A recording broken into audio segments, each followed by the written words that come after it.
Hello, it's Rebecca here from Precious Pages Papercraft, and today I'm designing a layout for SpiegelMom Scraps using one of the new November sequin mixes. It's called Mermaid Fins and it's really pretty. It's got lovely kind of purples and turquoises in it, really sparkly. And it really reminded me of some of the papers in Vicky Boutin's colour study collection. So I've pulled that out and I've gone through and picked out the papers I had in mind, and they just match perfectly. So I've pulled out a purple, a blue and a kind of teal turquoise colour, and I'm going to keep it quite simple today, and I'm going to cut 3 strips from these papers, one from each, or actually 2 from one of them, but I'll get to that. I'm cutting them 2 inches wide by, 2.5 inches wide by 7 inches long, and I'm going to kind of overlap them in a kind of simple design, focusing in the top right hand corner of the page. So I'm going to kind of have them like that. I've got a square photo printed off that's 3 by 3 inches, and I just wanted to sit at the top there at the point where they all cross over. But I'm going to turn that blue strip into a sequin shaker pocket. So I've just cut another strip of that, exactly the same size, well, almost. I do have to trim a tiny bit off where I went a bit wonky. But the idea is that's going to sit on top, and I'm going to have my sequin shaker backed with the same pattern paper that you see at the front. So I'm taking the top layer here and I'm just going to cut kind of a thin border. I want it to be wide enough that I can use my Big Mama foam tape roll. So just going just over 1/4 of an inch around all the sides and just gutting that centre bit out, and then that will leave me with a frame to make my shaker pocket from. So now I'm just going to work on this shaker pocket. I'm adding red tape to the back of that frame to stick my acetate to, and this stuff you can buy from SpiegelMom as well. So as well as selling really gorgeous sequins, they also sell tear it tape, like the double-sided sticky tape. They sell the red tape, they sell acetate sheets, Big Mama foam tape roll, and they do a set as well. It's like a sequin shaker pocket set where you get everything you need to make shakers. And I'll pop a link in the description box below to the store. If you want to save that link somewhere safe, that will give you 15% off your entire order. And it won't expire, and you can reuse it time and time again. So do save that link somewhere safe, and you get yourself a nice 15% discount at checkout every time you use it. So I've got that tape down, I've stuck my acetate to that, and I've just trimmed the excess off. And now I'm going to go around the reverse of that with the Big Mama foam tape roll. And this stuff is perfect for shaker pockets because it gives you just the right depth. And I'm making sure that all the strips line up, so there's no gaps at all. If I've got gaps, my sequins are going to escape, so I need to make sure that there are no gaps at all. And I'm going to peel the backs of these off, and then I'm going to add my sequins in. I do end up making a right mess of this. I get some of the sequins stuck to the tape, and as I'm trying to pull them off, I end up nudging the whole shaker pocket and sequins fly everywhere. You'll see in a minute. So I'm just being careful, trying to get them off the tape without sort of shaking it too much and more sequins going on the tape. But I do find it easier to peel the backing off and then add my sequins rather than fill it up and then try and get the tape off, because then my sequins just move everywhere. It depends on how you make things and how steady your hands are, I guess. You might find it easier the other way around, but for me, there you go, they go everywhere. Generally I like to peel the backing off first. So I'm just faffing about adding those sequins in. Like I said, this is the Mermaid Fins mix, and it's one of the November releases. So it's already loaded up to the website. That link below will give you 15% off everything, including the sequins. So that's a nice little handy discount to have. And there you go. I finally get there and have my shaker pocket. So I'm just trimming off any excess underneath, so to neaten it up a bit. And then I'm going to work on getting things stuck down now. But before I do, I'm just distressing all the edges of those strips of paper. I should have probably done this before making my shaker pocket. It was quite hard to distress the edge of that pocket with the acetate there, so I end up having to use my scissor blade for that. But no worries, it does work. It's just I had to switch my tools over. But I love distressing edges. It just brings a bit more texture to the page, a bit more interest for me. So I've distressed all of those, and now I'm going to get them stuck into place. And I'm just using double-sided tear it tape for this. This is quite a wide tape, and I'm just going to get all of those in position, and then I can think about embellishing. And I'm not going to embellish this layout too heavily.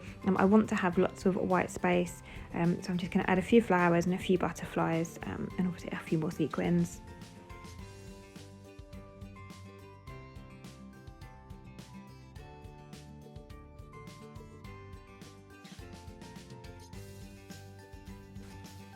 So I'm backing my photo onto white cardstock here. That's to give it a bit of separation and just kind of help it stand out a bit. I'm also going to add a layer of black cardstock behind that because I felt like the white was just a bit sort of out of place. And I'm going to have elements of black on the page with my title and my embellishments, so the black will work really well and tie everything together nicely. So this is where I'm thinking about my title. I've got these they're not puffy stickers, but they kind of are, the title sheet from Vicky Boutin's Colour Study collection, and I've not used any of them yet. I've got the whole sheet left by the look of it. So I wanted to have my title as Happy Memories, but it took me a little while to decide on the placement. I moved it about a couple of times. I really liked Memories on the kind of side there, have it going vertically on the white. But I couldn't find a place where I was happy to have the word happy, if that makes sense. And I thought I'd leave it where it was and I'd start embellishing, and maybe once I had some embellishments on the page it wouldn't look so odd, but I really just didn't like it. So I do end up moving Memories to the other side of my shaker pocket, still on the side and kind of going vertical, but just on the other side. And I'm adding some craft foam just underneath where my photo is going to sit, just so that my photo is raised up to the same level as that shaker pocket. Just giving it a shake to make sure my sequins are at the bottom before I go sticking anything to the top of it, because I do press quite hard sometimes and I didn't want to get all my sequins trapped up the top there, so I just gave them a quick shake. This is where I'm just moving that title now, so I've moved it over to the right. I decided to keep Happy up the top there. And now I'm going to get to adding a few embellishments, and like I said, I'm not going mad.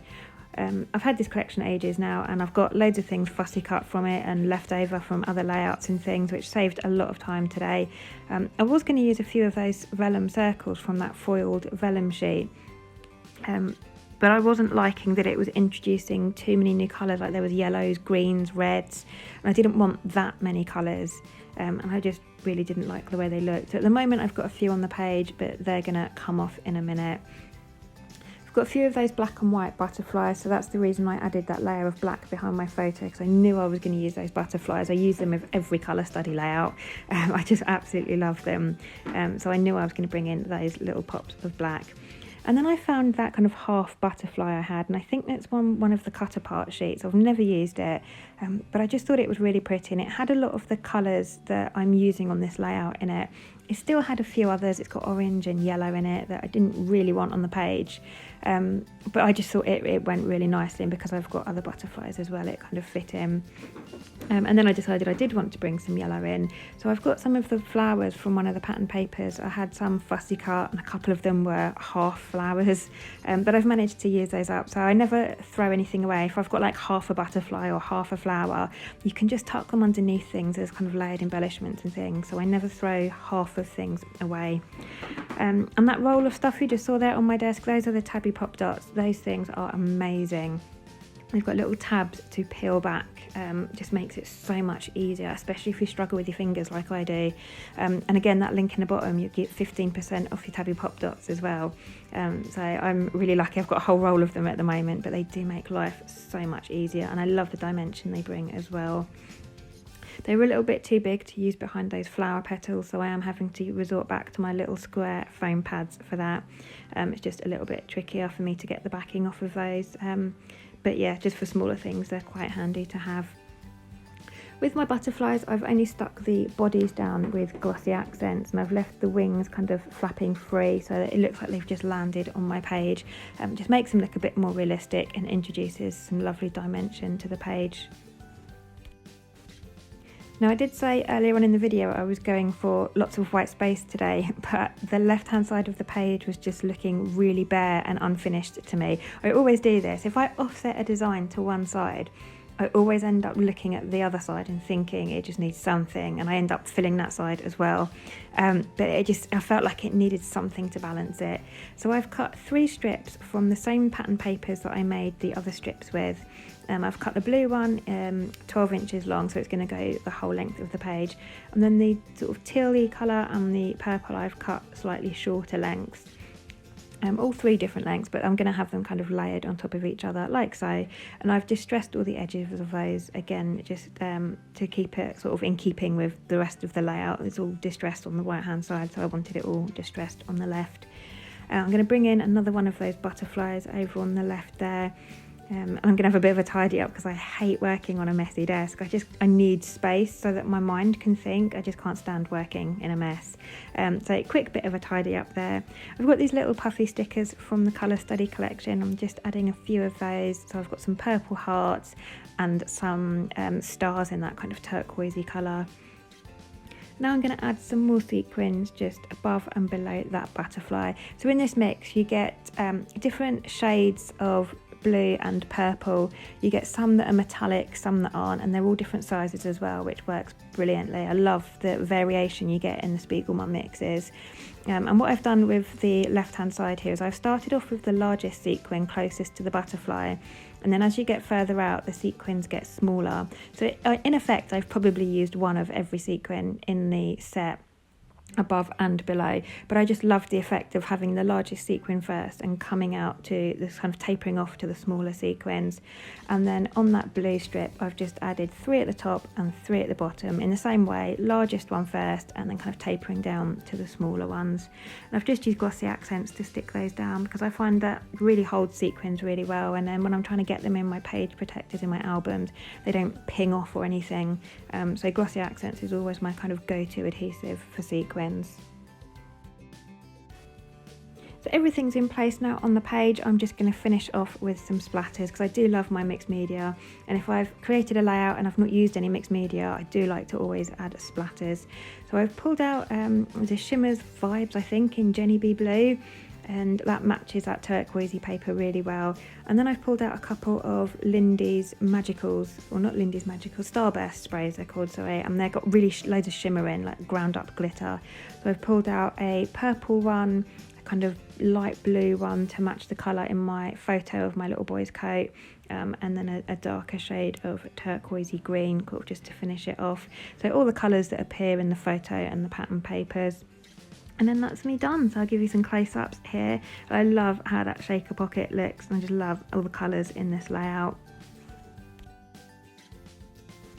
So thank you very much for joining me today. I hope you've enjoyed this video and it's given you some inspiration. If so, please do hit the subscribe button below. And if you're watching this video on my personal channel, you might not know, but SpiegelMom Scraps have their own YouTube channel, and all the design team post their videos on there. So follow them as well to get inspiration from the rest of the design team.